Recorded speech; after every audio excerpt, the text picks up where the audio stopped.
right, everybody, welcome back to the Pro Physique Code. And today we're going to get into how to set up your improvement season, how to transition into a phase where we're focusing on the next goal. We've got two of our top prep coaches here with Pro Physique, and Matt Whites and Lexie. How you guys doing? Doing good. It was a good weekend. And yeah, you had was it Rico at the Masters USA's? I had Rico at the Masters USA's, and I had Bianca at Ben Wider. Yeah. So I saw he was another top 5 in both of his classes again.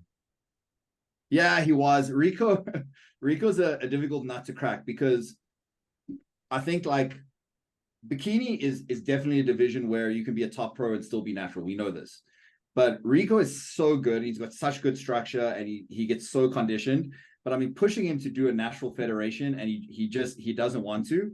So, but we have an OCB show planned in March. Okay, which is great, and that's a long way away, which I think feeds very well into the topic of today, which is planning your competition season, because that's quite a while to go.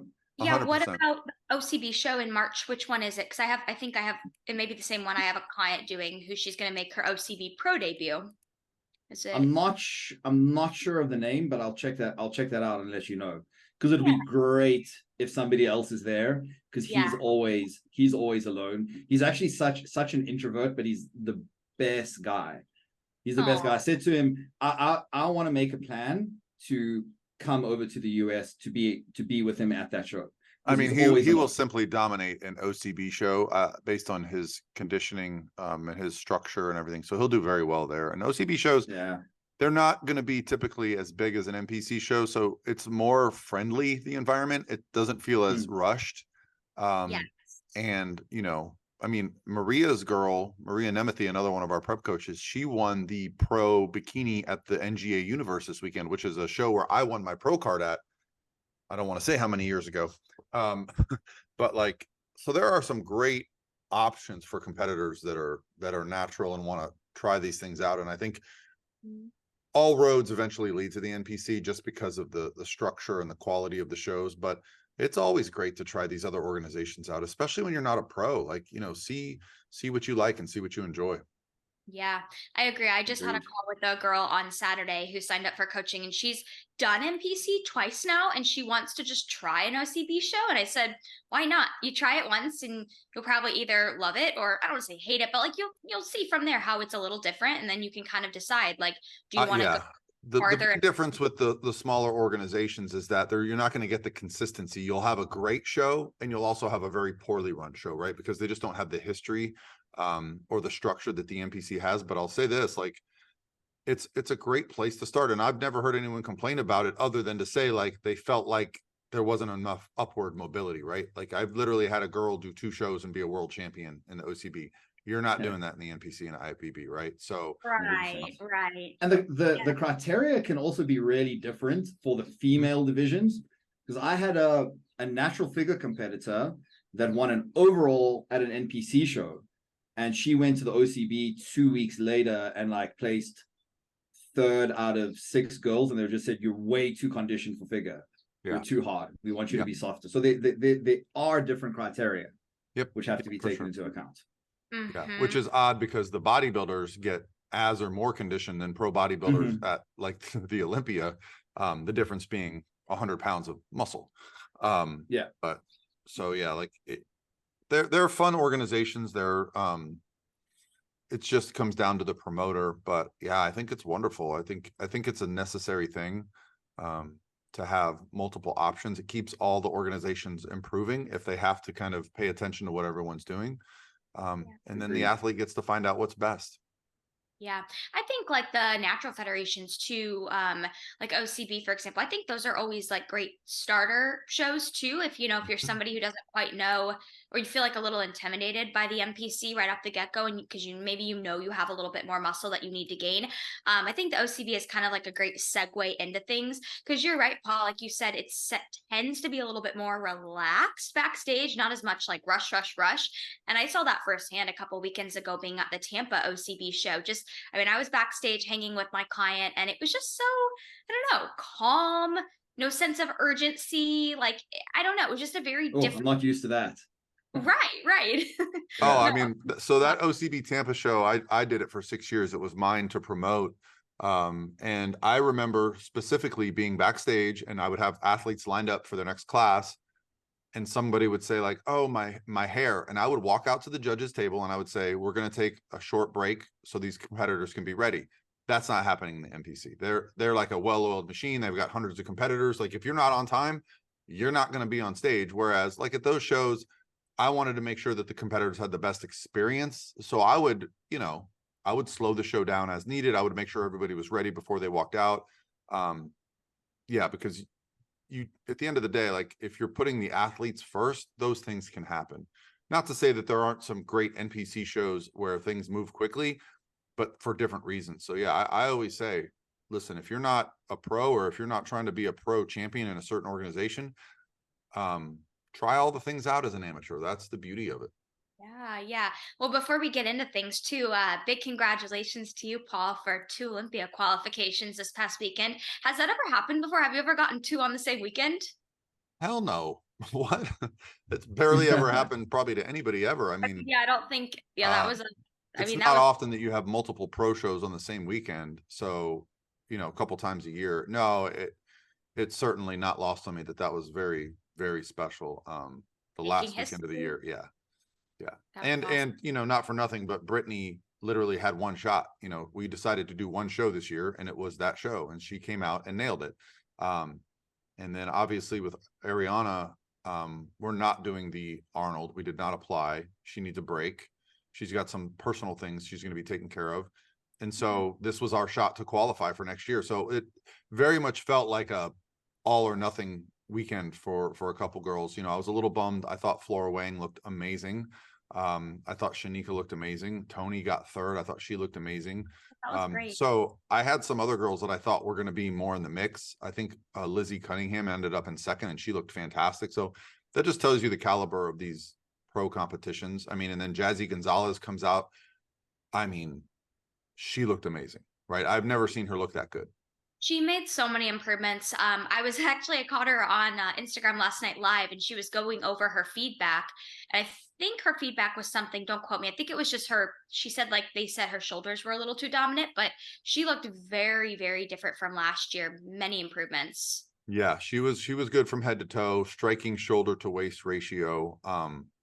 I try to be as objective as possible, but if I'm being objective as possible, I'm just at the point now where I don't see many people beating Ari in this sport. Like she's just every time she gets out, this was her best look.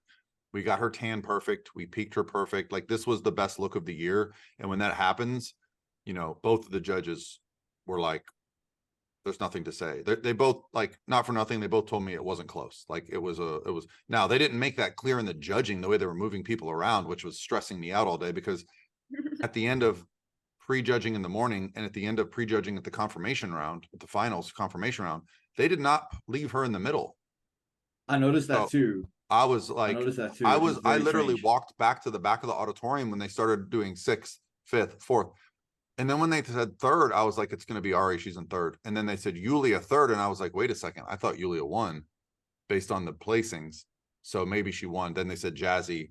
And then literally like just a wave of like stress washed off of me, because I was like, oh. And then when they gave me the feedback, I literally said to the judges, I was like, why did you do that? And they said, well, we basically had her winning. So we were just trying to compare the other girls. So they put her to the side because, at the end of the day, that makes sense. If you have a girl in the middle that's winning and the other girls on the outside of her, they never stand by each other. So compare those two. Yeah. So they were moving her to the side to compare those two more often than not. But as a coach, I'm pretty pessimistic at times. It was good to get that feedback, after placing 7th in the world. Our job is pretty well defined now. It's, get in that top 5, top 3. I don't think that there's a ceiling for her. I think she's going to do, great things. So it was good to end that. And then we have the whole year to decide what to do with her. So yeah. That's exciting.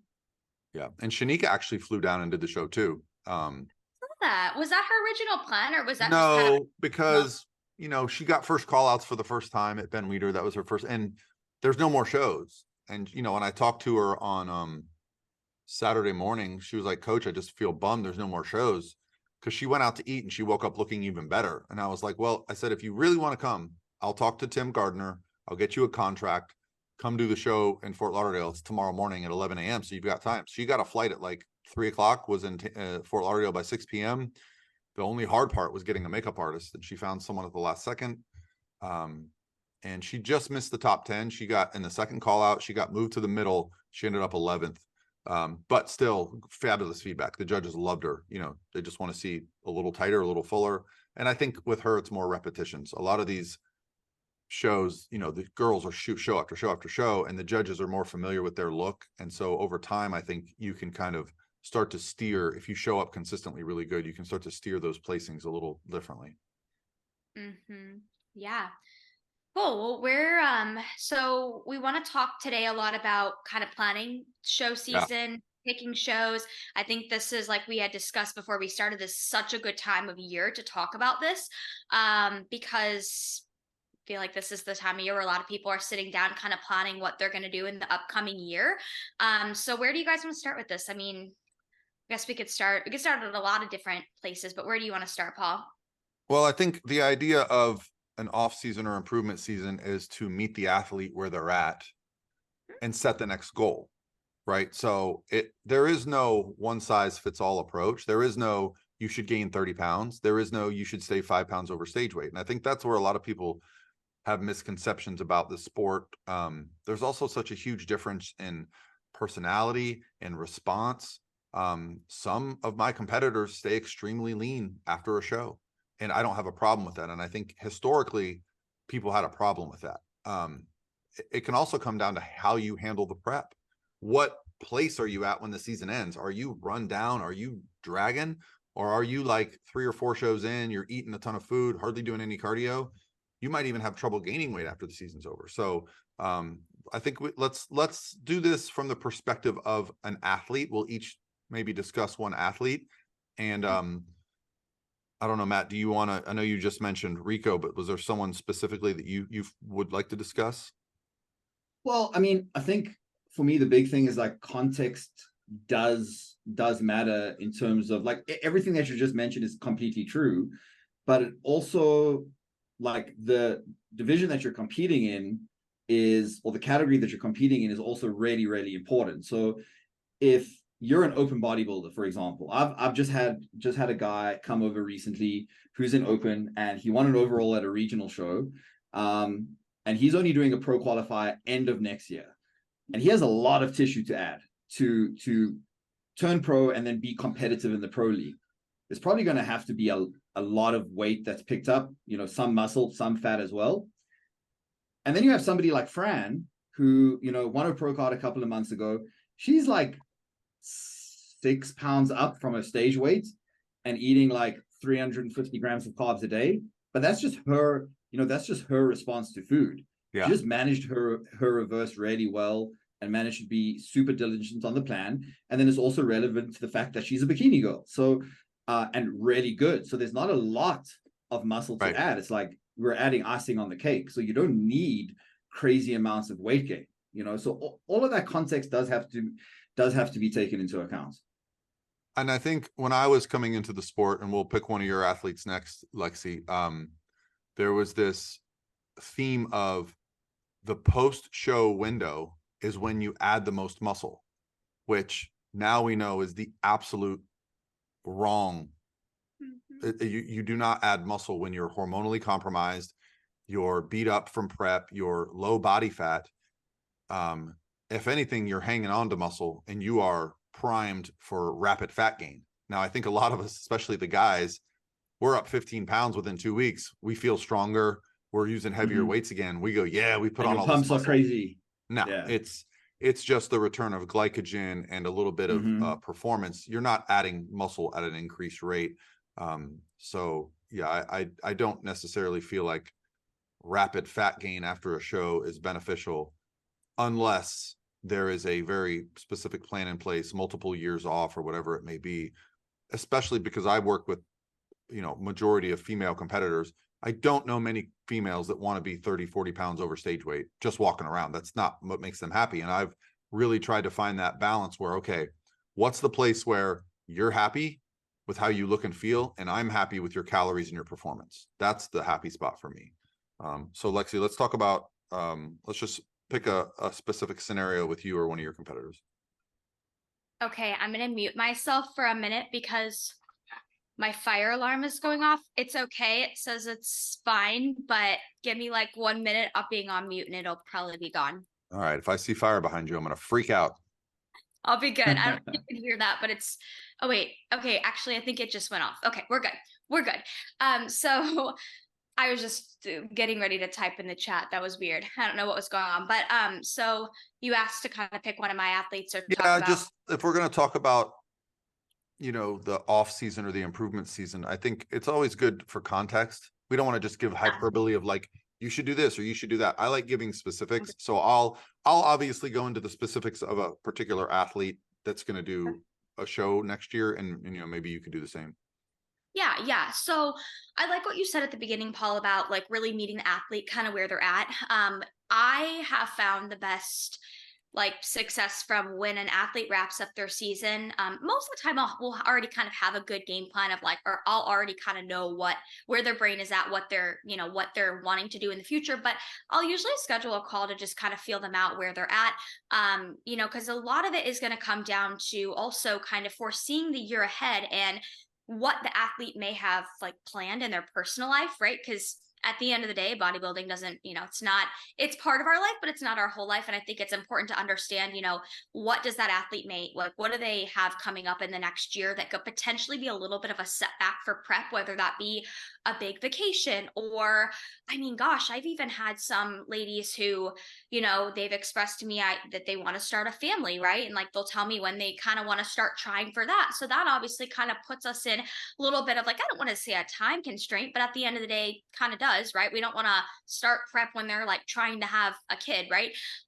So a lot of times I'll schedule a phone call to kind of, we'll foresee the year ahead and what they have going on first and foremost. And then I think a lot of it comes down to also judges' feedback, right? So I always encourage all my girls will either get feedback in person or we'll get the judge's email afterwards and get that feedback. And a lot of times, like I can kind of give them feedback of what I think that they're going to need to work on as well. But like if it's a competitor that just needs to add a lot of tissue, they're going to be somebody that we're probably going to have to talk about taking a pretty extended, like 6+ months of just growing before we even think about prep, if they want to come back and be a different athlete, right? And I think that's something that I always have the discussion with my clients about is, okay, well, do you want to step on stage next time and just step on stage for fun, look the same? Because, every once in a while, some people, that's what they want to do and that's fine. But, or do you want to step on stage and do you want to look different next time? And if that's the answer, then a lot of times those girls who need to put on a lot more tissue and muscle mass are going to have to take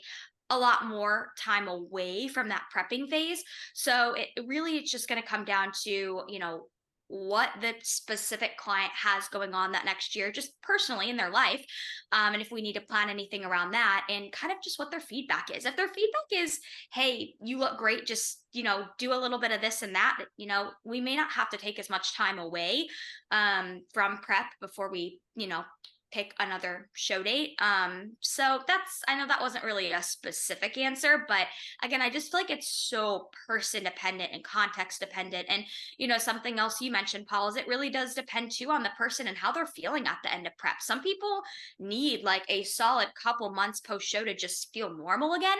And then like you would want to think about prep, once they start to feel normal again. Whereas some people, they finish prep and they still they feel amazing. Maybe they didn't have to get as, deep into calorie, or maybe they didn't have to get as aggressive with, cardio with calories, and they feel amazing. So they don't need to take as much time away. So that's a big factor as well. So I know that wasn't specific, but yeah. The reason I like to talk about specifics is just because there is such a variance from situation to situation. So trying to think if I should do a shorter one or a longer one. I'm trying to think. Well, let's talk about Larissa Midkiff, who probably doesn't get a lot of attention, but this year had a great year. She won the NPC overall at the Pittsburgh Pro. So she won that overall. She won her pro card at the NPC Universe. And then, I was able to get her food up, and I think she competed around 117, right? 118. And after a couple weeks of improvement season, she was still hanging around 119, 120, feeling great. So we planned her pro debut for the Hurricane, which was in October. So from July to October, right? So that wasn't like we needed a huge off season. We just wanted to see if we could bring up a little bit and fine tune and come back. So we ended up doing Hurricane and Ben Weeder, getting feedback, and now we're taking a full year off, right? But we're armed with a bit more information because we got on the pro stage. But yeah, she was a great example of, we did multiple shows, brought her food up to the point where prep was literally just a few weeks at a time. We would just have to bring, food down. She stayed very lean. She feels great. It's definitely something I've noticed over the last couple of years, with including more diet breaks, doing multiple shows, which are essentially, the way we peak people with food going up are diet breaks in themselves.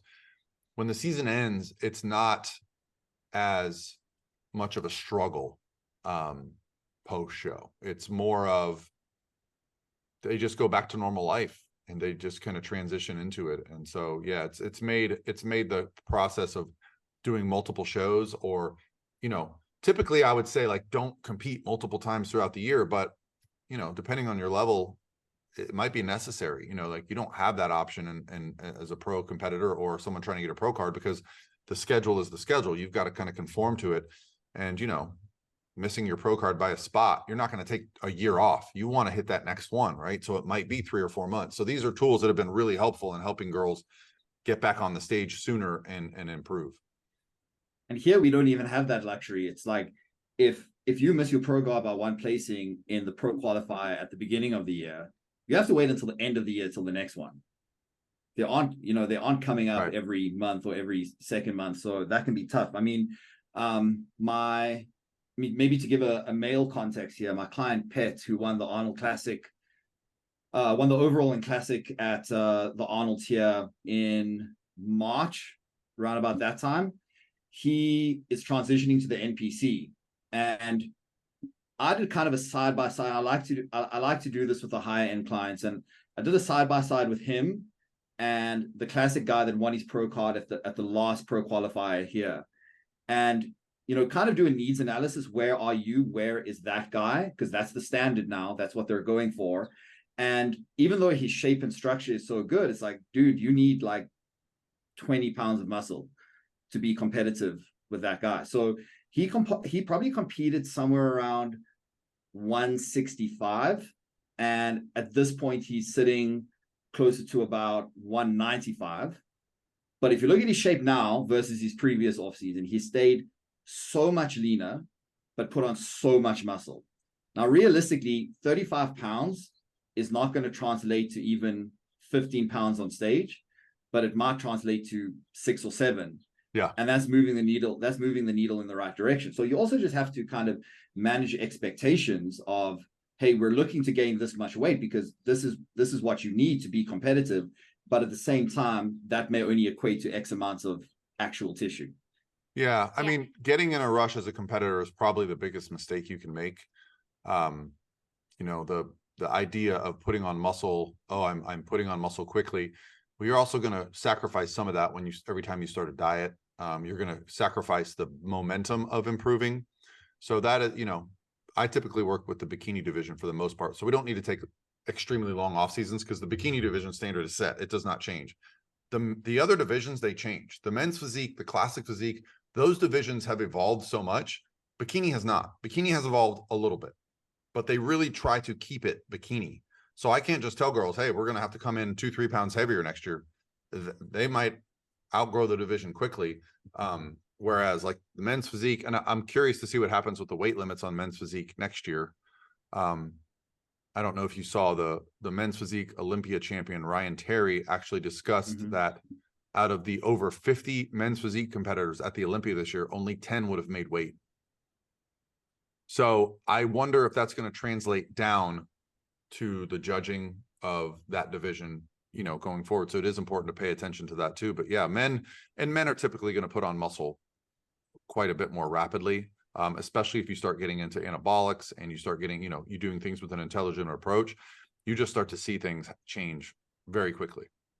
Yeah, I think one of the biggest lessons that is I work with a lot of like newer competitors, and I think one of the biggest lessons that they have to learn is like I had a couple girls compete in like the May time frame, and they were, they did their show, they were hooked after that. And they wanted to just they wanted to look at like shows in the fall or winter. And they thought that, maybe taking a month or two away from prep was going to yield to this crazy amount of muscle growth, right?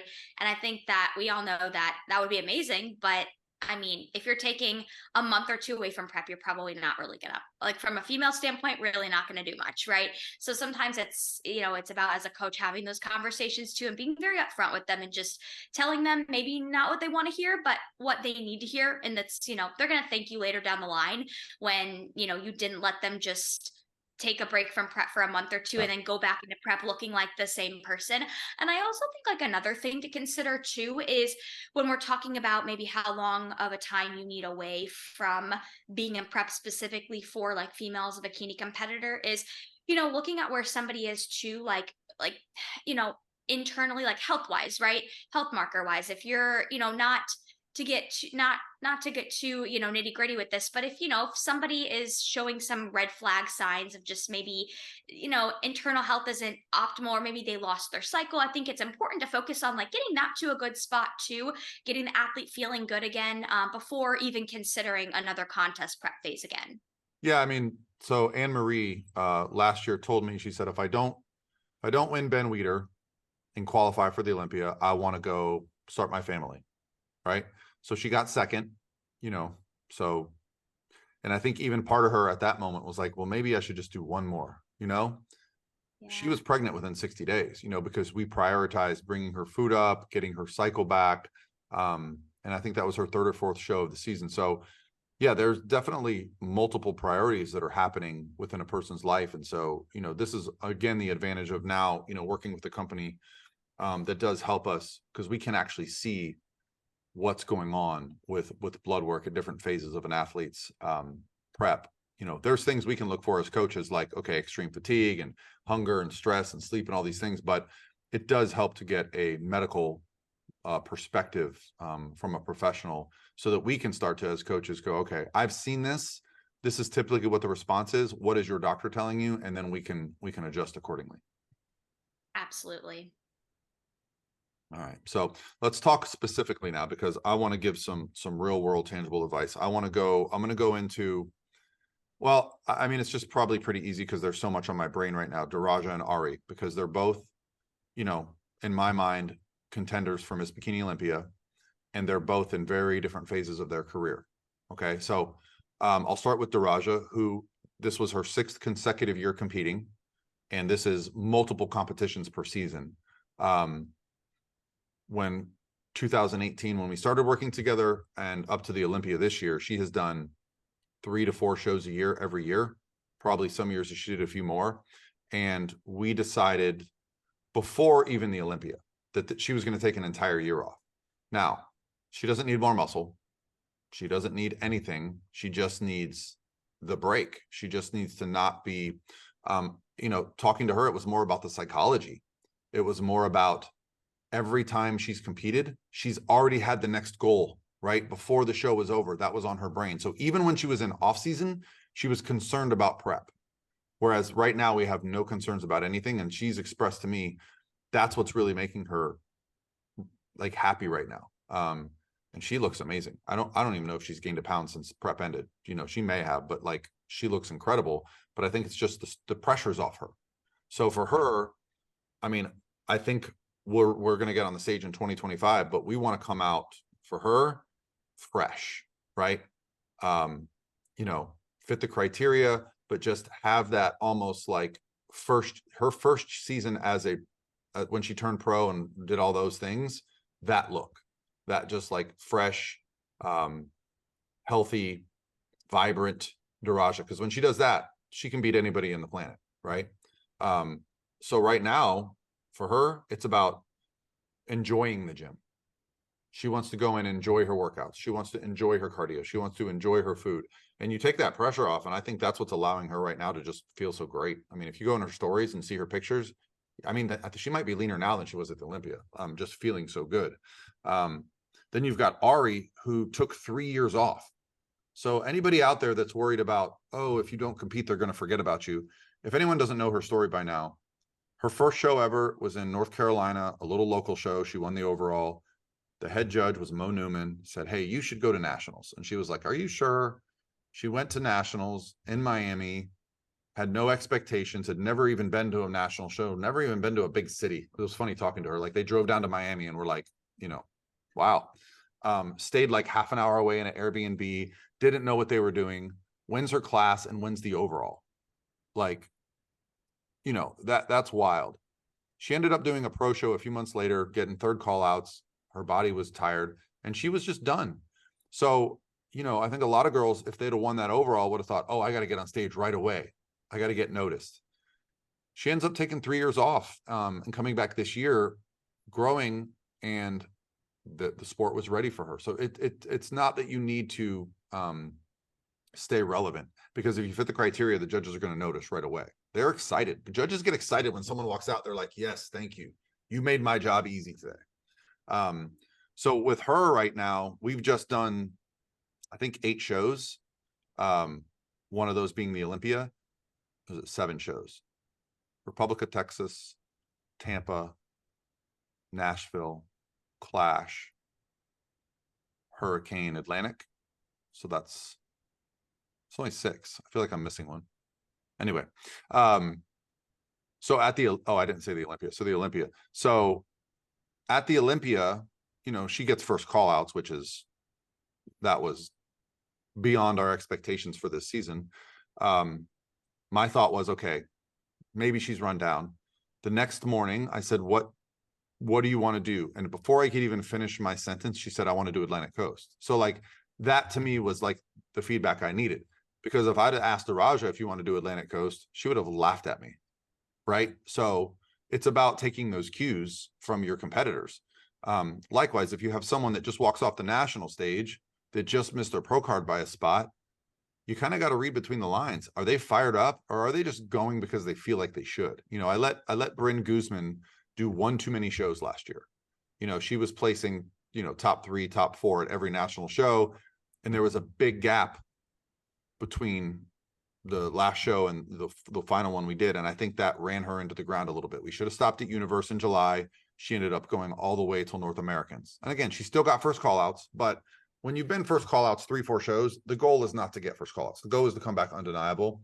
So these are things you learn as a coach. And I think it has to be a conversation. It has to be, you've got to get to know the athlete and make sure you're meeting them where they are, giving them real advice, and then letting them make the decision.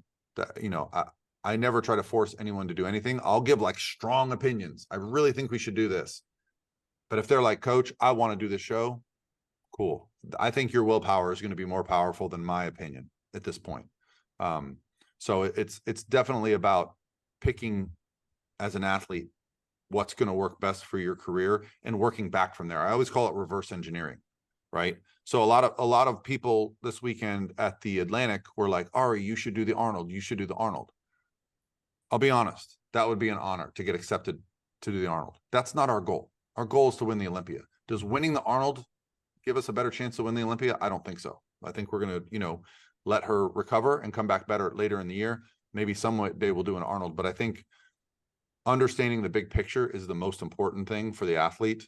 So like, I just had a young lady get off the stage at, she won her class at the Masters USA's this weekend, didn't win the pro card.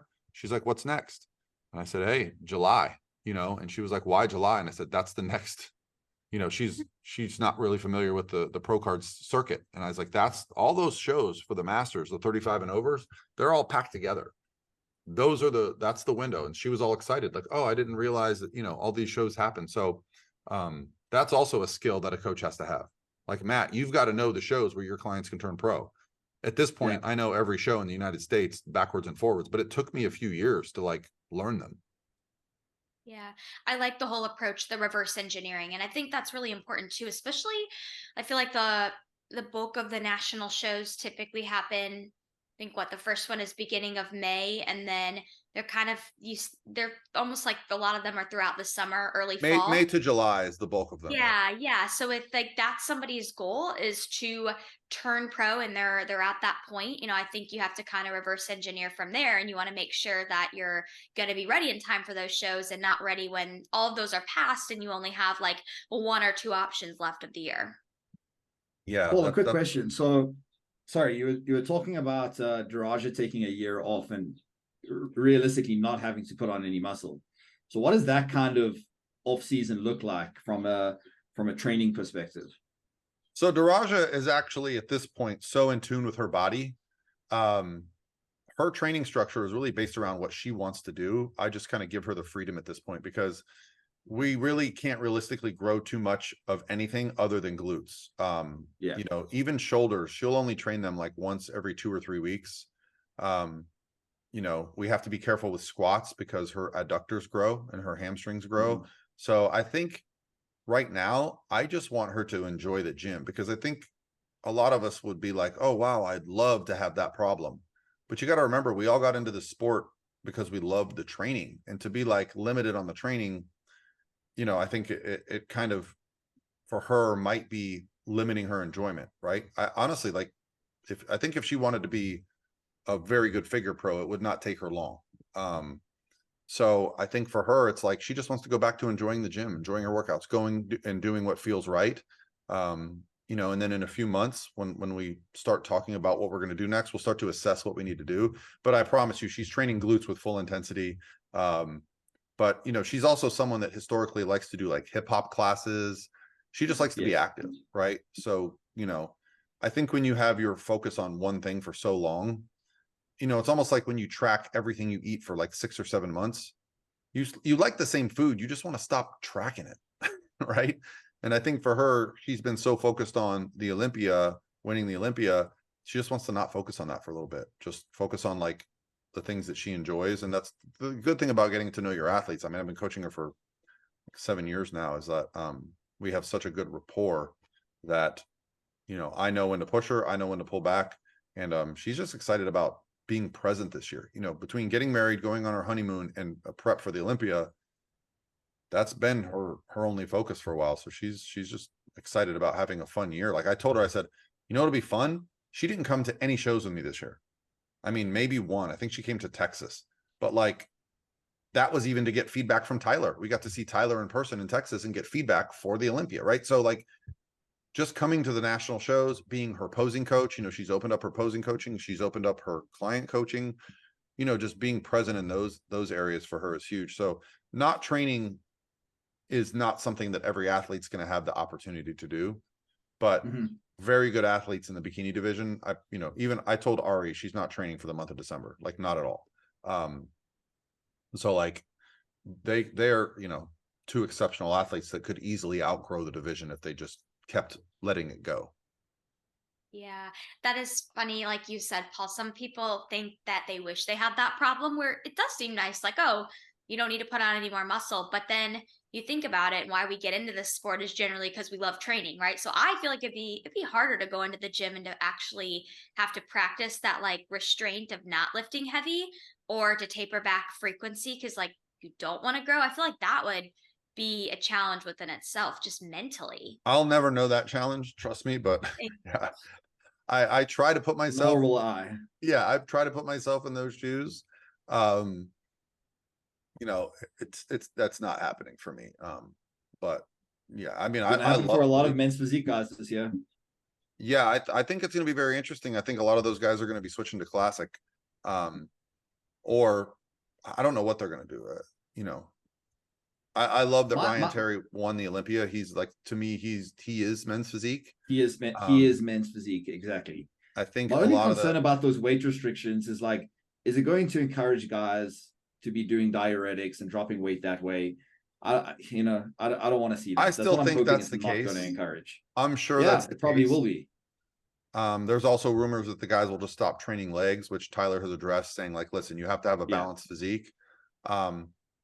But I also think it's gonna change the way the judging works, because I remember in the early days of men's physique, every now and then you'd see like a bodybuilder show up that was clearly not men's physique, and they would get second call outs. Now the biggest guy in the class is in first call outs, if not winning. Because there's no weight restrictions. For a while, it was the only men's division without a weight restriction. So, well, the thing is, like, even if you're making the weight now, the fact that Ryan won is setting the standard for what they're looking for. So you can make the weight, but if you don't look the parts, yeah, hopefully you're not going to do as well. I mean, what I loved about Ryan is that he literally stood face front with his hands on his hips. There was no twisting, hiding his waist, hiding his lats, anything like that. He literally was like, this is my front pose, this is my back pose, beat it. And you know, I think he brought up his back to the point where it was the best on stage, and he's got probably the best abs in the division. You know, like he just, you know, it's just, I think a lot of guys can look at that physique and go, cool. I don't think a lot of guys looked at Aaron Banks or Brandon Hendrickson and thought, oh, I could do that. And for better or worse, I understand they're Olympia champions, and maybe it's not supposed to be like in a look that everyone can obtain, but I don't know anyone that's like, damn, Ryan Terry won. You know, it was like the year that Issa won the Olympia. I just remember, I mean, I remember thinking like, oh my God, like how is she ever going to lose the Olympia? I think immediately girls just went, okay, I got to get huge. I got to pose to the side more. I got to have a freaky front pose. And I think the IFBB immediately went back into like, okay, we got to keep bikini. It started turning into figure. So yeah, I mean, that's the struggle. You take the best athletes in the world and they keep lifting, they're going to continue to grow. So how do you keep them? And I think bikini is the one division where it's, you know, you have the most turnover of any division at the Olympia level. Like there's not been a repeat champion in 10 years. Oh, no. Angelica did repeat. She did repeat. Yeah. I feel like it's also the one female division that kind of bikini and wellness kind of stand by themselves, because figure easily transitions into women's physique, easily transitions into female bodybuilding just on degree of muscle. Yeah. But that's not necessarily true for bikini and wellness. It's very, very different look. So it's incredibly unique, and based on how unique it is, those standards should be kept the same.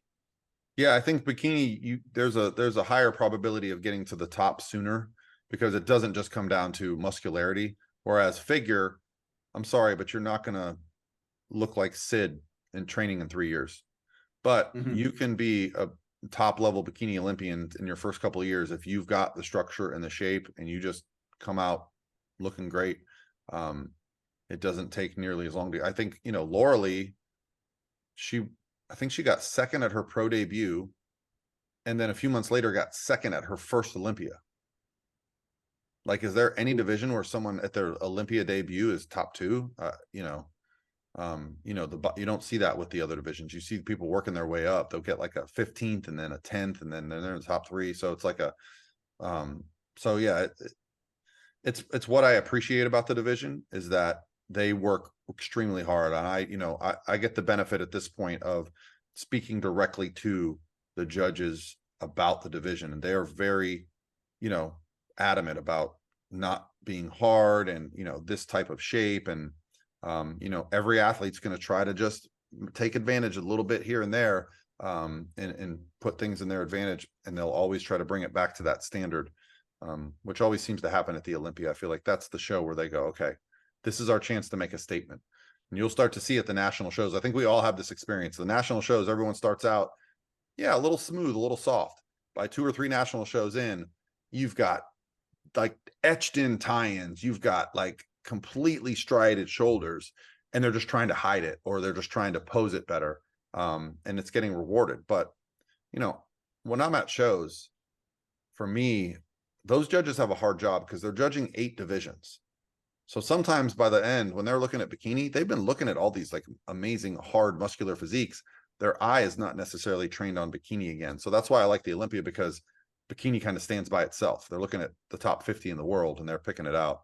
But that's not an easy job. They're human beings too. So as an athlete, you have to be able to pay attention to the trends in the sport, take your feedback. And that's something we can talk about too, as far as off season goes, is what is your feedback? applying that, because I've had both feedbacks before. I've had don't change anything, which that's hard feedback. Like, not for nothing, but bring this exact look in 6 months is like, okay, we worked so hard to get here. How do we just keep it here? Right. And then you've got the other thing is like, listen, how about Marianne? So Marianne worked with me this year. It was our first season together. We did a couple shows, including Tampa, Republic of Texas, and Chicago. And she got better with each show, moved up each show, but ultimately we just needed more muscle. So we're not going to just keep grinding in that, top 10 area. We want to get into that top 5, that first call out. So we're taking some time to grow and come back better. And that's exciting for me. Like, I love an athlete that's receptive to that and self-aware. She's very self-aware, right? Whereas some athletes are just like, I just don't get it, coach. I just don't get it. So you have to kind of allow them to kind of see a lot of body dysmorphia. I get a lot of girls with, body dysmorphia. Either they don't think they're good enough or they think they're better than they are. Yeah. I feel like Marianne's an example too. I know she's talked a little bit about how she's had some, like, just some gut issues. And I feel like that's another example of like, would it have benefited her to keep doing shows if she was already dealing with that? Because like prep is probably not going to make that any better. So it's, she was very smart and self-aware to grow muscle, but also work on like the internal stuff too. So that can be optimal before she preps again. Yeah. And it's important to get feedback from the right judges. I think, there are a lot of judges that judge these athletes. And so for me, when I get the word from a Tyler, a Sandy, a Becky, a Bill, on down the line, this weekend was Serge and David, and, Mo's another great one. There's probably a bunch I'm forgetting, Steve DeVore. But when you get these top level judges that give you the feedback, you got to take it. You can't buck it. Now, I will say sometimes I'll get feedback from one show. Hey, you need to be fuller. Okay, let's try another show. Let's give them what they want. Let's see. Okay, now you're fuller, but you're too soft. Okay, now you just need more muscle. So a lot of it is interpreting what the athlete needs to do. And I even tell my athletes sometimes, they're like, should we get feedback? And I'm like, listen, you can get feedback, but I'm a judge. Like, literally, my job is a judge. Like, I am watching the shows, judging everybody up there, because I have to make sure my athletes are the best. So I can give you my feedback, and I promise you it's going to be in line with what their feedback is before, sometimes I like to write it down, and then Sandy will say something. I go, because you get beat over the head with the feedback after show, after every weekend. Like, literally, sometimes I walk up to the table and Sandy will just nod at me and go, you know what I'm going to say? And I'm like, yeah, I know. So, that's one of the perks of being a very present coach, and not just being, looking at pictures and being online and saying things like, oh, you're this or you're that. When you're there in person, it's a very personal, like, situation, right? If I lose a show and I'm watching, like, I don't like that feeling. So I'm going to do everything in my power to fix it. I think it's important too with feedback specifically to be able to kind of decipher it too, because it's not always like cut and dry. So like, for example, I know like I have a longer torso, right? So if I got that feedback, so to say, of like, oh, your torso is really long. Well, like what, like, how, can't make my torso shorter, but what I can do is build a lot more size on my upper body and my lower half to kind of disguise that. So I think being able to decipher and kind of read into feedback too is important, because the judges aren't always just going to tell you like a black and white feedback. They may say something that you have to read a little bit into as well. And I think that's the importance of like having a coach that, follows the division, that knows how to decipher that feedback. Yeah, the word fuller is probably the most misunderstood word, because it can mean you didn't peak properly, or it can just mean you need more muscle. So you need more muscle. So remember, judges not necessarily are coaches. They don't actually understand what you're doing. So if I have a client that was told that they need to be fuller, I'll say, well, we had 300 carbs yesterday. This is as full as your muscle will allow. We need more muscle, right? So, yeah. I feel like it's the same way with like be leaner. I mean, some people get as lean as they can get and they're tiny, and they could get leaner, but they probably need more muscle. So that way they don't like wither away and look like nothing if they get leaner. Oh, I've even heard like, oh, you just had a little water on your lower back or a little water on your glutes. Well, unfortunately, that's just body fat, right? Yeah. Water doesn't make you look bad unless it has somewhere to go. And if you have no body fat, it has nowhere to go, right? It's going to go into the muscle. So yeah, I mean, there's a lot of words that get misused. You know, I've even had judges be like, oh, did she drink water today? And I'm like, yes, she had a lot of water. Oh, you shouldn't drink water on show day. And I'm like, I have a pretty good track record, Chief. I'm going to go ahead and stick to my routine and just get her leaner for the next show. And I've literally had judges be like, wow, she's so dry. What'd they do today? And I'm like, not dry, she's lean. You wouldn't believe me what I told you. She just had a Chipotle bowl before finals and came back drier, right? Because it's a visual thing for the judge. For us, it's a mechanical thing that we're fixing. Yeah. Their eye is trained to just tell us what they need to look like. We've got to, you know, and even the judges, when they see you over and over, they'll even say like, he knows what to do when I say it, like, because sometimes they have trouble explaining to the athlete, because Sandy does not like to tell girls to get leaner. She's afraid of it, because I know sometimes she'll say like, you need to be a little bit leaner, and the girl will come back like emaciated, and she's like, oh no. So she'll say just a little bit leaner, because she's afraid to say like, get leaner. Yeah, and with bikini, I find too, not all feedback, but some feedback can almost easily be corrected with just a couple of like posing tweaks too, like changing an angle of something, or the way you hold your arm, or the angle of your foot. Like that can sometimes allude to what the judges are giving you feedback on. Yeah, and that's another thing that you can, you know, adjust in the improvement season is, okay, maybe we just need to change up some of our posing. I've had famously Kathy Seitz did junior USAs. After winning the overall class, we went to junior USA. She got 9th. Now, I peaked her terribly. She was not full enough. But we also experimented at the next show with switching sides. She switched sides, filled out more, and won the overall at the next show. So she went from 9th to overall champion, right? Just 2 minor changes, but it was okay. So she just looked a little bit better in this front pose. Same judges, and they couldn't put their finger on it. They're like, what'd you guys do? And I'm like, well, A, she's really full, but B, it's also a different front pose. And I showed, you know, the pictures, and like, oh, wow. Yeah, this one gives her just a little bit more shape, a little bit more wow factor. And I'm like, yeah. So sometimes, you know, as competitors, you get so used to doing the same pose over and over. Try the other side. Just sometimes it just pops more, your hip pops more, your waist looks tighter. You know, same thing with men. Sometimes, you know, you get so used to hitting a pose one way in men's physique.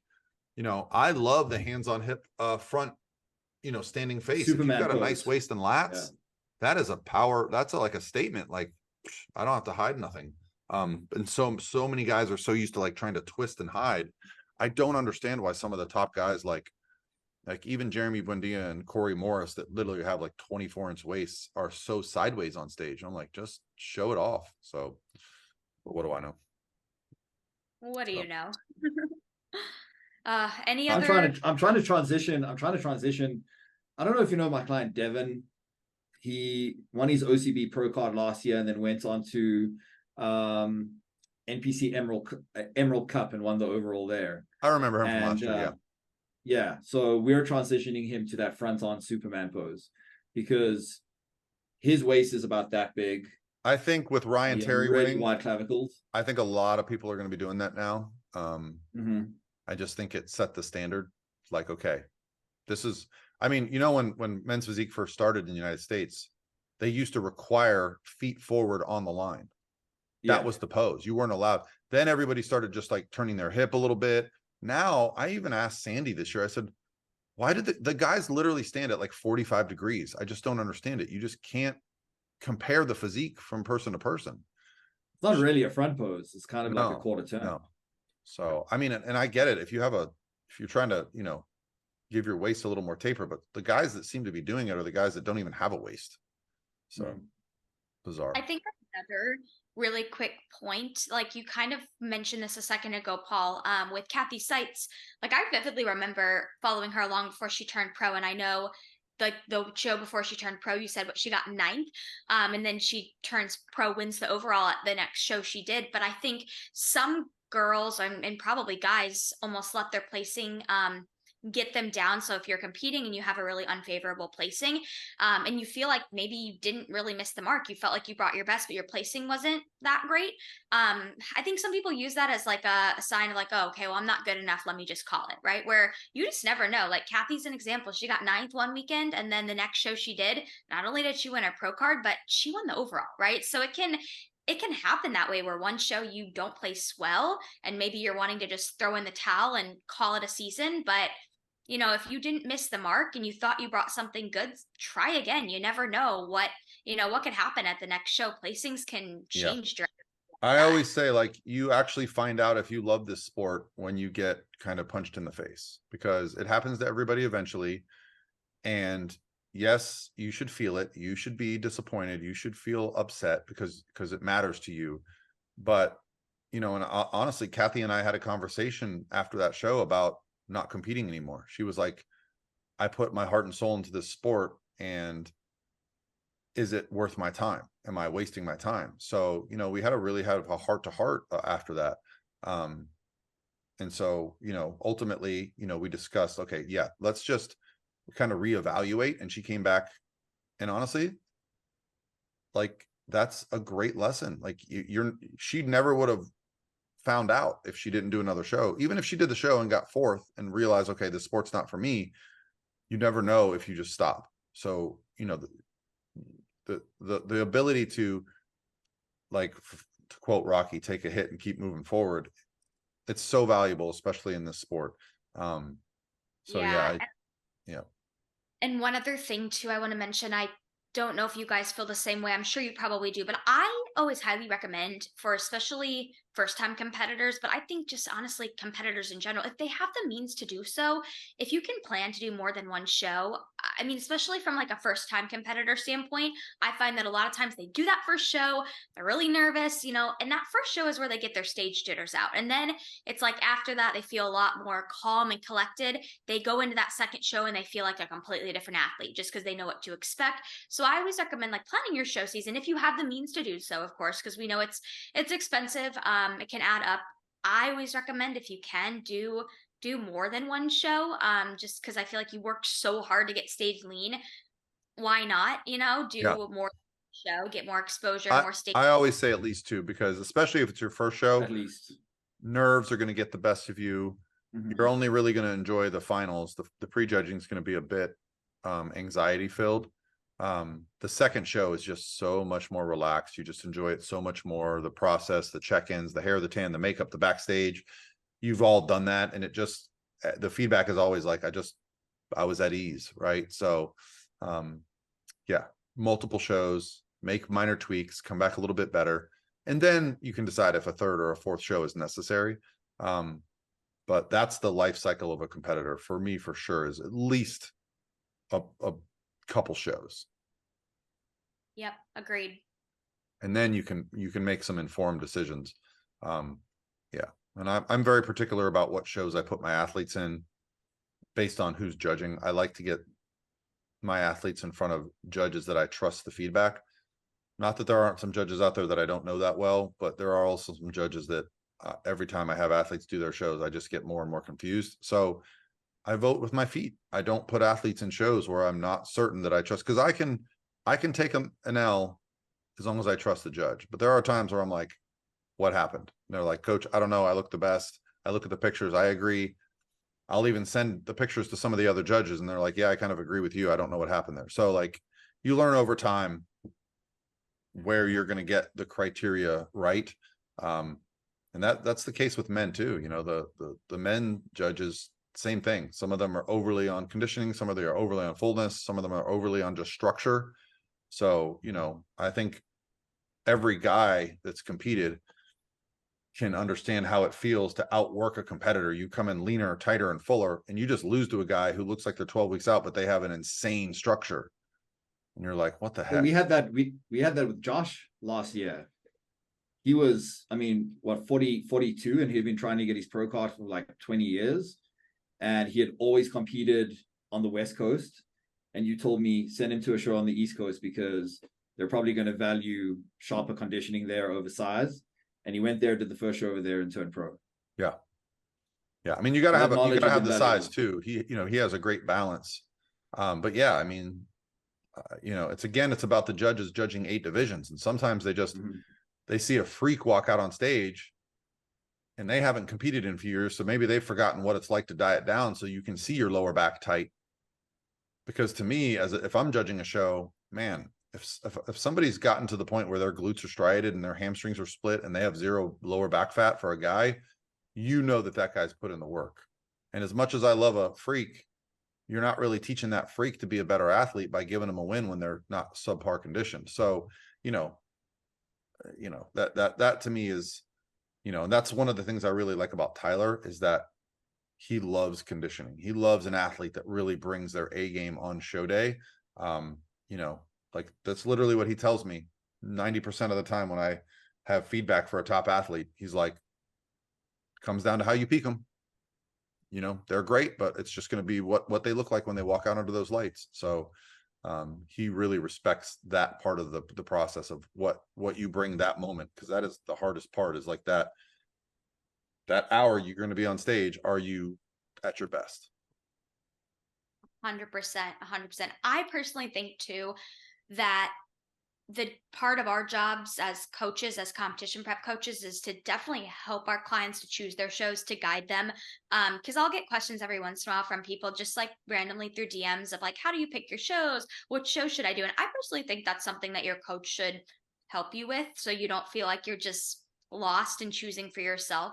Yeah. And I think that's a big part of understanding the landscape of the sport. Like if someone's like, I live in Texas, I'm like, cool, we're doing a Bernadette or we're doing a Freddie show. Like, you want to do Republic of Texas, you want to do Texas State, you want to do nationals, they're all in Texas. Like, so San Antonio Pro, Tim Gardner's got shows out there, Spectrum's got shows out there. So, it's probably odd how much I know about the competitions. I know the date of every show. Like, it's just stuck in my head. So Well, they do it bigger in Texas, and I have to say, like, the Republic of Texas earlier this year was probably the coolest show experience and just coolest show I've been to. I loved it. Yeah. They really do go big there. I loved it. So shout out to Bernadette and Republic of Texas. That was an amazing show. That's Galvanized Productions. If you're not familiar with her shows, just insane. And Freddie Naidoo, I think his is what's his company name? Rock, is it? No, not Rock. Rockfit is Battle Up or Battle, right? Battle Up Productions. That's it. Those two companies just, I went to, so Daraja has a great history in Texas. She's won 2 pro shows there, and we've just done wonderful things there. So obviously, like, I love it for that. But the show we went to last year, the week before the Olympia, had 750 NPC competitors, not crossovers. Wow. I was like, this isn't even a national show. This is just, I think it was called the Battle of Texas. I'm like, what is happening? So this year they actually have that the week before nationals. I can only imagine how big that show is going to be. And I've got some stellar bikini girls doing it. And I'm like, I have 2 girls there as well.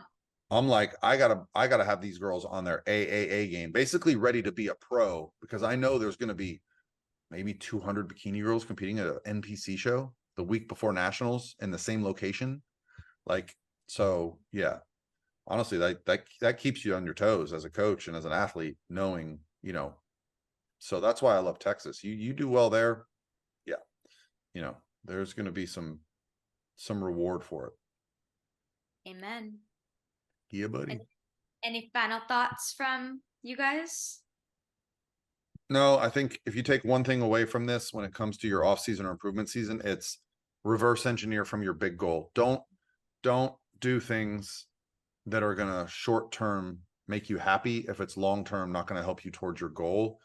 You'll always be happier if you do the work and you come back to the stage better. There's no better feeling. There's no better feeling as a coach, as an athlete, than going, man, look at these pictures. I just posted some in my story yesterday of Brittany and of Shanika, who we literally, our last show was last year. Our next show was a year later.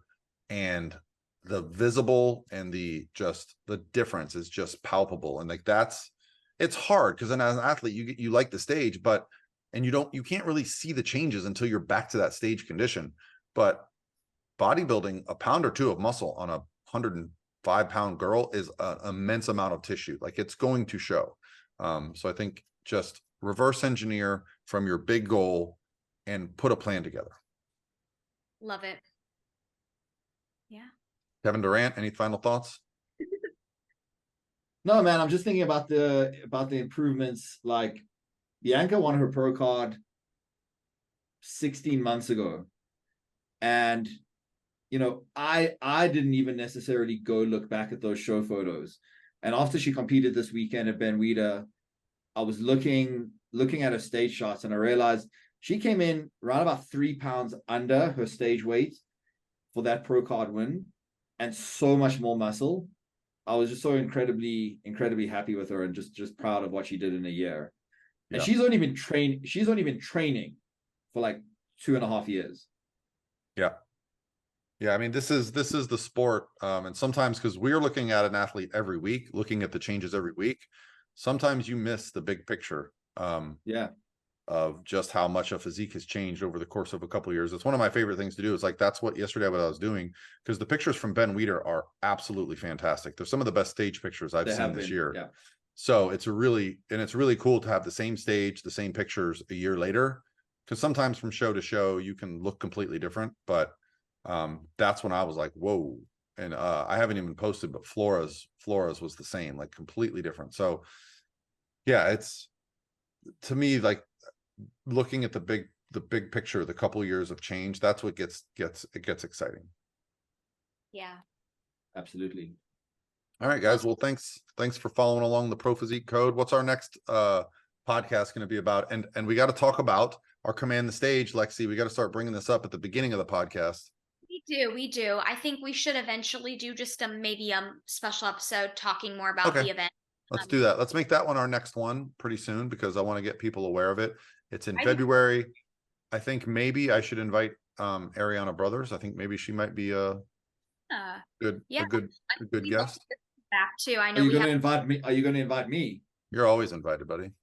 No, that's going to be a great event in February here in Tampa. So yeah, so we'll do an episode on that up very soon, so we can give people more information. That'll be open to people, not just on Pro Physique, but anybody. It's bikini. Yeah, it's open to anybody that competes. We basically break down the science of nutrition, of training, get into the specifics of even hair, makeup, tanning.